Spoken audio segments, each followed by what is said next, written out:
chapitre 2, et c'est là où on vient, lecture et à la gloire de Dieu, Malachie, le chapitre 2, on va prier ensemble, et nous camper. Verset 14. Et vous dites, pourquoi? C'est parce que l'Éternel est intervenu comme témoin entre toi et la femme de ta jeunesse, contre laquelle tu agis perfidement, et toutefois elle est ta compagne et la femme qui a été accordée. La parole du Seigneur, mettez-vous s'il vous plaît.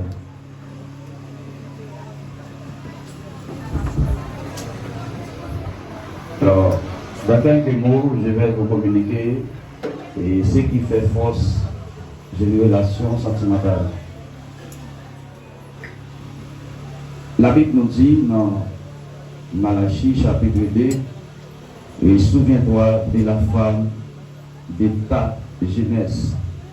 Alors, Redemption, ici, maintenant, toi et ta future femme, Erline Désir, vous êtes des jeunes.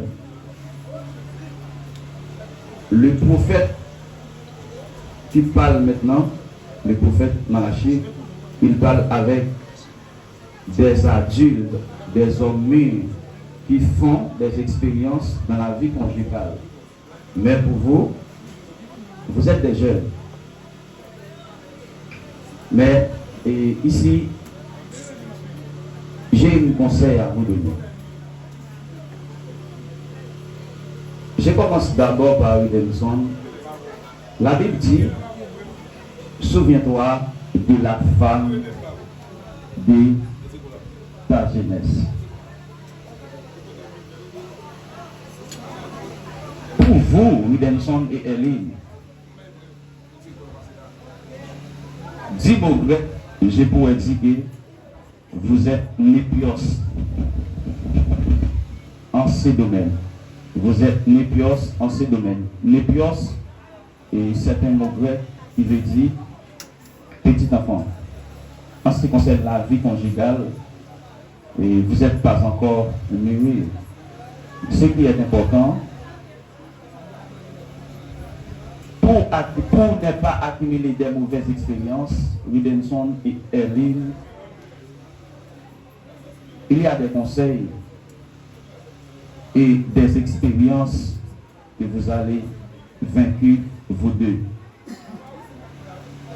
Moi, de ma part, je suis un homme marié, et ceci depuis 2014. Et si quelqu'un peut m'aider à réfléchir, de 2014 à 2025, j'ai combien d'années? 2014, 11 ans, 11 l'année, c'est-à-dire j'ai 11 l'année de mariage. Je peux dire à haute fréquence, je suis placé pour vous donner des conseils, n'est-ce pas? Ici, en ce qui concerne expérience dans le foyer, vous allez faire des expériences. Et assurez-vous, car le foyer, la vie ensemble n'est pas un plaisanterie. Il y aura toujours des contraintes. Il y aura toujours des choses à régler. Les vraies relations sont celles dans lesquelles on peut faire des erreurs et se pardonner. Aucun d'entre nous n'est parfait. Nous commettons toujours des erreurs. Voyons-nous, nous sommes pleins de contradictions. Et l'amour même. Alors, et si je pose la question, c'est quoi l'amour en réalité? C'est quoi l'amour? Il y a une différence entre l'amour et les sensations et les béguins. L'amour, Parlant de l'amour, c'est quelque chose de différent. Parlant des sensations, c'est quelque chose également différent. Et parlant du béguin, c'est quelque chose de différent. Sensation, c'est lorsqu'un homme voit une femme. Lorsqu'il regarde ses fesses, lorsqu'il regarde ses boudons, il ressent de la sensation. Ici, sensation, on trouve souvent des jeunes qui veulent zénir dans les lieux du mariage à cause, lorsqu'ils voient la femme, permettez-moi dans le langage créole, ils ont une belle hanche. Il y a une belle hanche. Il y a une belle. Non, ici c'est la sensation qui vous pousse à entrer dans les liens du mariage. Ce n'est pas l'amour. Vous voyez? Et il y a ce qu'on appelle béguin. Béguin différent également avec l'amour. Sensation, ce sont des parois extérieures. Tandis que béguin, c'est presque ressemblé avec l'amour, mais pas l'amour. Dit béguin, c'est lorsqu'une femme ou un homme veulent s'unir dans un lien du mariage avec l'un d'entre eux à cause de qualités intérieures. C'est-à-dire, et par exemple, Williamson est un journaliste, encore un médiatique, si je peux dire dans une autre façon, des élèves, parmi eux, il y a un qui sont vraiment chevronnés dans la maths. Et lorsqu'il y a de l'examen, c'est la craie entre ses mains.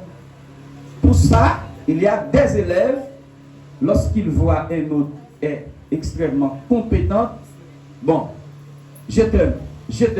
Pour ça, ici c'est du béguin. Lorsqu'il y a du béguin, on aime pour des compétences. Quelqu'un me comprend ici? Hein? Je vais continuer, je vais avancer. Lorsqu'il y a du béguin, il y a de l'amour qui se ressemble. Mais c'est pour quelque chose qui s'appelle béguin. Béguin n'est pas réellement l'amour. C'est quoi l'amour en réalité? On peut dire l'amour, c'est comme une force attractive, comme la puissance d'un aimant. Nous connaissons la puissance d'un aimant? Lorsqu'il attire par un fer, l'amour, j'ai dit, c'est une force attractive comme la puissance d'un aimant qui se fait pour le but d'un partage lucratif, un partage sans intérêt, qui n'est autre de savoir vivre l'un dans l'autre. Lorsqu'il y a de l'amour, c'est quelqu'un qui voulait vivre entre un autre sans intérêt. S'il y a de l'intérêt, ce n'est pas l'amour. Alors, pour qu'il y ait l'amour, alors je peux dire l'amour, c'est comme un cube également. Un cube qui est un asymptote de 6 faces carrées. L'amour, c'est comme un cube, un figure géométrique.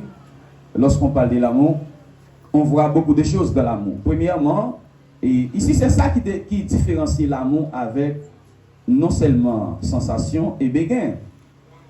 L'amour, nous disons, un cube, et c'est un figure géométrique qui a 6 faces carrées. Premièrement, dans l'amour, on trouve la souffrance. Pour qu'il y ait de l'amour, on trouve la première chose. Alors, permets-moi et aide-moi et de faire passer cet enseignement. Il y a une première chose dans l'amour, et elle s'appelle comment? J'ai dit la souffrance. Dis avec moi la souffrance. Ensemble encore la souffrance. Et deuxième chose.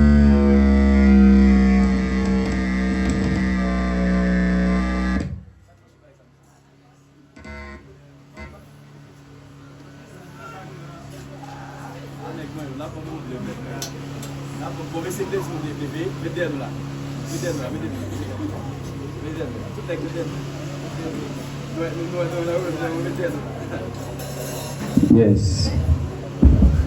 Oui, ici, alors, l'amour, la première chose qu'on trouve dans l'amour, c'est quoi? Hein? C'est la souffrance. Après la souffrance qu'on trouve dans l'amour, après la souffrance qu'on trouve dans l'amour, on trouve également, après la souffrance, on trouve la patience. Dans l'amour, on trouve la souffrance et également dans l'amour, on trouve la patience. Alors, ces choses sont vraiment importantes pour Redenson, qui est bel et bien présent, et à mon côté, Redenson. Et ceci, c'est très, très, très important. Un homme et une femme, on a besoin de ça chez un homme. Chez un homme, une femme a besoin de ça, Redenson. Et je vais donner quelques conseils avec toi.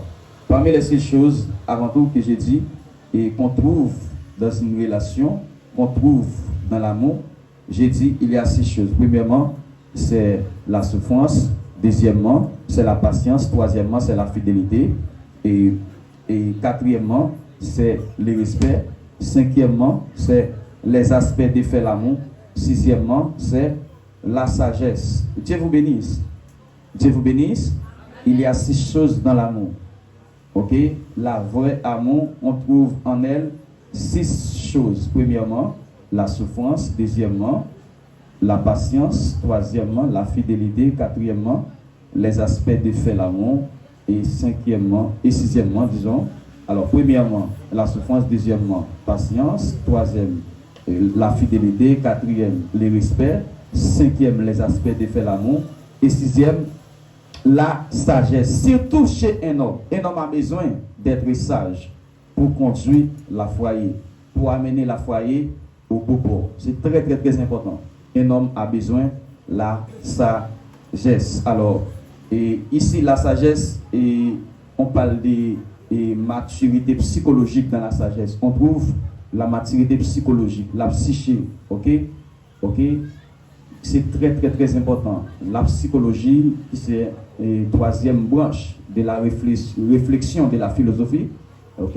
Parmi les 4 branches de réflexion de la philosophie, la morale, la métaphysique, la logique, la psychologie. La psychologie, c'est très, très, très important. On a besoin chez un homme a besoin de ça. Un homme a besoin d'être capable et de réfléchir. La sagesse, comment de saisir les choses, comment et d'entreprendre les choses, comment de gérer les choses. Chez un homme a besoin de ça. Et ceci, toute femme se sent à l'aise à côté d'un homme fort. Toute femme, ok?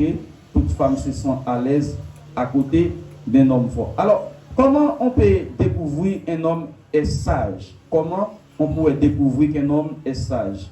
Un homme qui est sage, il y a des traits caractéristiques qui se développent chez un homme sage. Premièrement, il a une écoute active. Il peut écouter, il faut écouter Eline, il faut écouter ta femme. Deuxièmement, c'est la réflexion. Il peut faire des analyses. Troisièmement, c'est humilité. Quatrièmement, c'est empathie. Cinquièmement, c'est perspective d'équilibre. Perspective d'équilibre, c'est très important. Et sixièmement, c'est encore, mes bien-aimés, c'est capacité d'apprendre des expériences. Il y a des choses qui sont venues et il faut bien agglomérer pour tirer des expériences. Ici, c'est qui a tiré avec un homme sage. Ici, je vais parler avec Eline dans quelques mots. Eline désire ma fille ma fille, Eline, regarde ton père, je vais parler avec toi. Eline, pour conduire foyer, dis bon créole, moi je vais l'avoir pour garder foyer, pour quitter foyer en vie, ça m'a dit, on a besoin d'entendre. Est-ce que tu entends, Eline? Et tu dois être fidèle. La première chose, Eline, tu dois être fidèle. Les hommes détestent les femmes infidèles. Il n'y a pas un homme qui accepte l'infidélité de la femme. C'est, regardez, 0,1% garçon qui est d'accord pour bien madame de lui coucher sous lui pour le retriver avec. Très important, tu dois être. Alors, il y a plusieurs sortes de fidélité, mais dans ce domaine. Deuxième chose, éviter les ultimatums. Les ultimatums, c'est-à-dire que c'est lorsque tu demandes avec ton homme d'agir ou de respecter obligatoirement certaines conditions. Sinon, tu vas agir. Si tu ne fais pas ça, et moi, j'agis de cette manière. Non. Les hommes n'aiment pas les ultimatums. Et tant que femme, tu dois être modéré. Silence, s'il vous plaît. Frère Junior, s'il vous plaît. Et troisième chose, c'est la pression.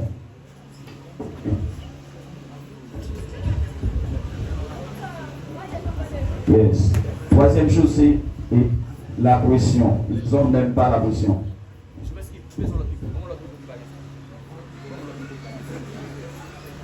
Les hommes n'aiment pas la pression. Les hommes n'aiment pas la pression. C'est très important. Quatrième bagage, c'est manque de respect. Ici, c'est dans les domaines du caractère. Dans les domaines du caractère,